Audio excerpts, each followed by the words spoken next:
at the topic of Facebook ads prices are spiraling out of control. Or are they? You may be a Facebook advertiser or a marketer or somebody that just reads the social media news in your newsfeed or in the general magazines and tech activities, and you might have heard a lot of news recently about Facebook ads spiraling out of control and costs and going back to pre-COVID levels. In fact, just the other day we had an article on one of the platforms talking about Facebook ad prices up 30% from pandemic lows. And saw another article right here which was talking about Facebook ad recession, CPMs rebound to pre-pandemic levels with a little chart on how the cost is going up. CPMs, retargeting costs, everything you care to mention, tracked way back. And one of the things that's really important about keeping up to date and aware of what's going on there is that this is really going to affect a lot of people, and it's going to change the mindset and perception which business advertisers have about how they're going to allocate their spending dollars to the different platforms. So we're going to have a look today at what's causing this spike in acceleration, and we're going to do it honestly and openly. So one of the first reasons is I believe it's down to inflation. If you have a look at the general costs and prices of things generally tend to go up over time. And now that a lot of us are accustomed to living within COVID restrictions and COVID regulations, we're starting to determine and figure out how we can safely operate and structure a business so that we're able to operate as efficiently as possible no matter what the circumstances are. Second reason we're looking at is businesses are adapting, they're rebounding, and they're starting as well. Due to the lockdowns which were happening all around the world last year, one of the biggest things was that there were so many businesses that were uncertain about their futures. They didn't know if they were going to make it through this lockdown. We didn't know how long the lockdowns were going to last, how frequent they were going to be, the impact that they would have on businesses. And now we're noticing that a lot of businesses have actually created and developed a plan for COVID and for uncertain situations, so that even if something else was to come up after this, something whether it's a pandemic, whether it's unforecasted natural circumstances like an earthquake, that businesses have a starting model that they can use to adapt and use whenever they need to implement it. And something else as well is a lot of companies are starting to form too. Companies that are moving online or may have started as online e-commerce businesses, and that is leading into the next point right there, which is that there are more competitors in the game. It's becoming much more crowded as a marketplace. You're seeing businesses that are in industries which traditionally may not have relied so much on digital advertising now moving onto the Facebook platform and really looking to edge out a lot of their competitors who may have had pretty open territory. And that's naturally going to put the cost up because some businesses are going to be prepared to pay more for advertising to 1,000 people for a click, for a landing page view, and targeting very specific interests on particular groups and pages that other competitors who are on their pre-COVID levels may not have been prepared to do themselves. So that's naturally going to spike the price up a lot more. And there's nothing new about this. You know, there was an article that came out in 2018 where some of the brightest minds in Facebook marketing were asked what their thoughts are on ads getting more expensive. Back in 2018, there were a couple of people that said, and we've got an example right here on screen, Josh Sturgeon, Facebook ads are getting more expensive because demand is outstripping supply.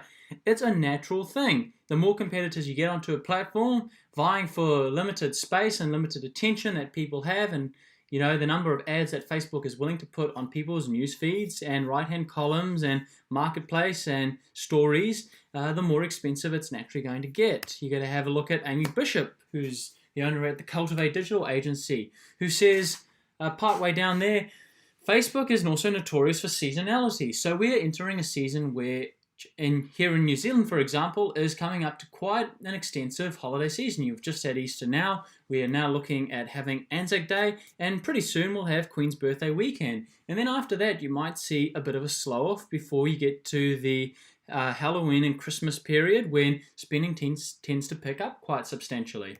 And if you're ever looking for a general guideline on what the click-through rate is, I recommend having a look at this word stream graph right here. And I think it's absolutely fantastic. They're really just taking the average click-through rate across all the industries and putting it together. And basically what you need to do here, if you're ever looking to really get ahead on Facebook, is take all of these metrics here, have a look at your industry, or if you've got clients and you're doing work for them, have a look at their industries and double what this click-through rate is and aim to achieve that every single time.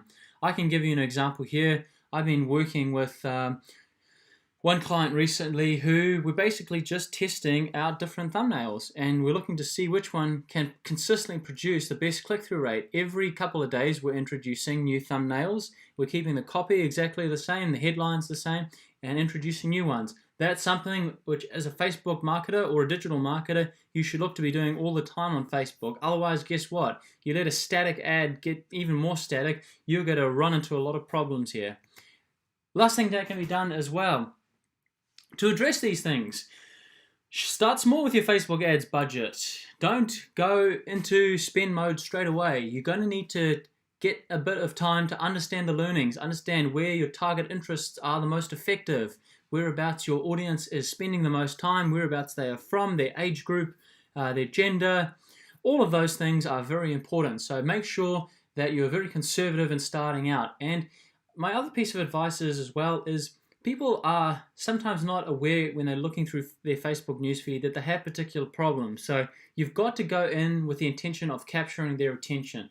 Get them with a video, get them with something compelling, a captivating video or thumbnail that can really just stop them scrolling and really just reach into their mind and capture their attention. And then once you've got an understanding of those things, you can get the metrics that you need to see where they're from, their interests, and so on. And then you can move on to the consideration and decision stages. And boy, oh boy, please set up a retargeting audience as well. The number of businesses that don't run Facebook ads with retargeting sequence of some kind are leaving millions and millions and millions of dollars cumulatively on the table every single day. I've got some video links down below that you can have a look at, which can help you with this problem to keep your Facebook advertising costs more competitive and within a range that is workable for your own business. So thanks very much for watching, everybody. Please don't forget to hit that like button, subscribe if you found the video useful, and please do leave a comment if you want to. It'd be great to get your thoughts and feedback on this question. I might think about even running a test on this to see if this is true, maybe reactivating some of the old campaigns that I ran during pandemic times last year to see the effectiveness. But if you've got something else that you want to have run as a test on Facebook, please just do leave a comment. Leave some feedback if you think my presentation could be improved, if you think the video could be improved in any shape or form. All feedback is most welcome, and I will see you next time. Thanks so much for watching.